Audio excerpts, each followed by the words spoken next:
अस्सलामुअलैकुम वरहमतुल्लाह। नाजरीन, चलिए आज की वीडियो शुरू करते हैं बिना वक्त ज़ाया किए अल्लाह का नाम लेकर। साबिर पाक एक रिवायत तो ये है कि आपने 2 साल के अंदर एक वो दीन है जो किताबों में आया, एक वो है जो बाबों ने बताया। जो दूध पीने की मुद्दत होती है आपने दिन में दूध नहीं पिया। एक वो दीन है जो किताबों में आया, एक वो है जो बाबों ने बताया। दादा ने तो रमजान शरीफ में दूध नहीं पिया, लेकिन पोते ने 2 साल तक लेकिन आपकी ये बात नहीं मानेंगे। दूध पीने के अय्याम में आपने 2 साल तक के दिन में दूध नहीं पिया। तो हड्डी ऐसी थी तैसी। सुबह सहर से लेकर जिसे सुबह सादिक कहते हैं, गुरूब आफताब तक तो आप कहना क्या चाह रहे हैं फिर? साबिर पाक दूध नहीं पीते थे। ये आप किताबों में और तारीख में पढ़ सकते हैं। लेकिन आपकी ये बात नहीं मानेंगे। और आप गुरूब आफताब के बाद दूध पीते थे। इसका मतलब यह है कि अय्याम तुफूलियत में, तो आप कहना क्या चाह रहे हैं फिर? अय्याम रज़ात में, यानी दूध पीने शीर खारगी के अय्याम में भी साबिर पाक ने मुसलसल 2 साल तक के रोजा रखा। लेकिन आपकी ये बात नहीं मानेंगे। और एक रिवायत यह है कि पैदाइश से लेकर 6 महीने तक आपकी हालत यह थी कि एक दिन दूध पीते थे और दूसरे दिन दूध नहीं पीते थे। इससे कोई फर्क नहीं पड़ता मेरे भाई। इसी चीज ने तो सारा मुसलमानों के लिए एक आजमाइश का सिलसिला शुरू किया ना। एक दिन दूध पीते थे, दूसरे दिन दूध नहीं पीते थे।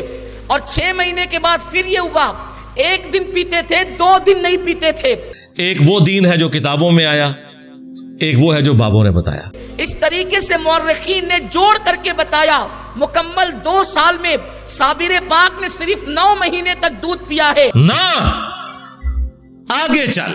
तो मेरे भाइयों, देखा आपने किस तरीके का कहानी घटते जा रहे हैं। तो मेरे भाइयों, इसका जवाब हम लोग देंगे इंशाअल्लाह कुरान और हदीस से। सबसे पहले मैं यहाँ पे बता देता हूँ कि अल्लाह सुब्हानहू व तआला कुरान में जिस यानी कि जो रोज़े के बारे में हुक्म फरमाता है तो क्या फरमाता है? औज़ु बिल्लाहि मिनश शैतानिर रजीम, बिस्मिल्लाहिर रहमानिर रहीम। या अय्युहल्लज़ीना आमनू कुतिबा अलैकुमुस सियाम कमा कुतिबा अलल्लज़ीना मिन क़ब्लिकुम लअल्लकुम तत्तकून। तो मेरे भाइयों, अल्लाह सुब्हानहू व तआला ने यहाँ पे इरशाद फरमाते हैं कि ए ईमान वालो, तुम पर रोज़ा फ़र्ज किया गया जिस तरीके का तुम्हारे पहले पर फर्ज किया गया था, ताकि तुम तक़वी वाले बनो, परहेजगार बनो। तो मेरे भाइयों, इस पे अल्लाह सुब्हानहू व तआला ने, इस पे उम्मत का इज्मा है कि अल्लाह सुब्हानहू व तआला ने यहाँ पे जो हुक्म दिया है वो हुक्म है बालिग लोगों के लिए, बच्चों के लिए नहीं है। तो मेरे भाइयों, कोई वो मौलवी साहब ये एतराज़ कर सकते हैं, नहीं ये तो तक़वे की बात है। तो मेरे भाइयों, यहाँ पे और भी मैं एक हदीस जिक्र कर देता हूँ जो है अबू दाऊद की 4403 नंबर है, जिस जामे तिरमिज़ी में भी ये हदीस है 1423 नंबर है, जिस पे ये जिक्र है कि 3 लोगों से कलम जो है वो उठा लिया गया है। जिसमें से नंबर 1 है जो आदमी सोया हुआ है, नंबर 2 है वो बच्चा जब तक बालिग ना हो जाए, और एक वो शख्स है जिसका दिमाग ख़राब हो यानी पागल हो।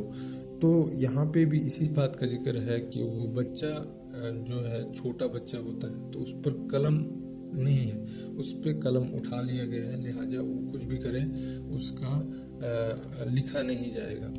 तो उसके बाद कोई इस पे भी कोई काउंटर ये बोल सकते हैं कि चलो वो तो बच्चे हैं, वो उनका तक़वे का लेवल यही है, इसकी वजह से वो लोग वो जो है वो रोज़ा रखा करते थे छोटे बच्चे जब थे।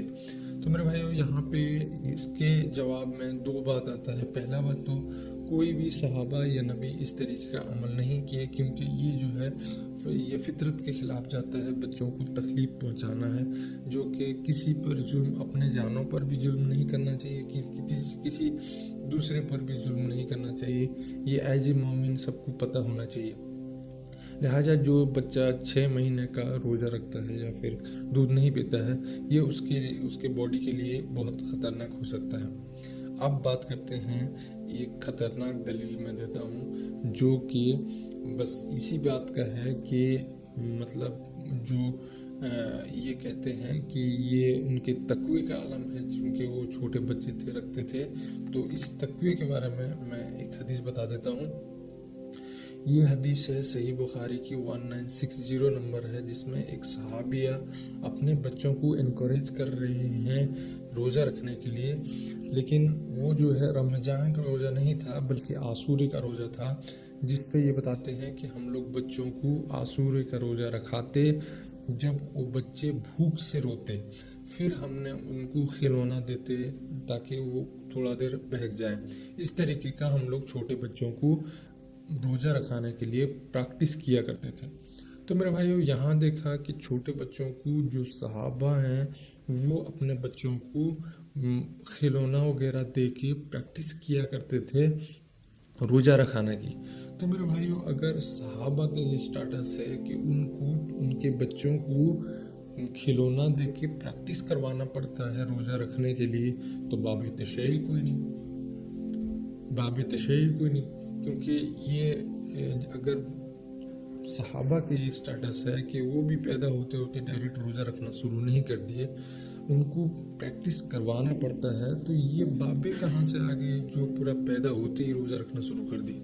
یہ بالکل کہانی ہے، اس کا حقیقت سے کوئی لین دین نہیں ہے، یہ اسلام نہیں ہے، یہ صرف کہانی ہے، یہ لوگ کہانی باز ہیں. تو میرے بھائیو یہاں پہ امید ہے کہ جو میں نے 3 پوائنٹس آپ کو بتائے وہ آپ کو سمجھ میں آ گیا ہوگا. اور اس کہانی کے بارے میں آپ کیا کہتے ہیں ہمیں رائے میں کامنٹ سیکشن میں اپنے رائے کا اظہار ضرور کیجیے. ملتے ہیں اسی طرح ویڈیو.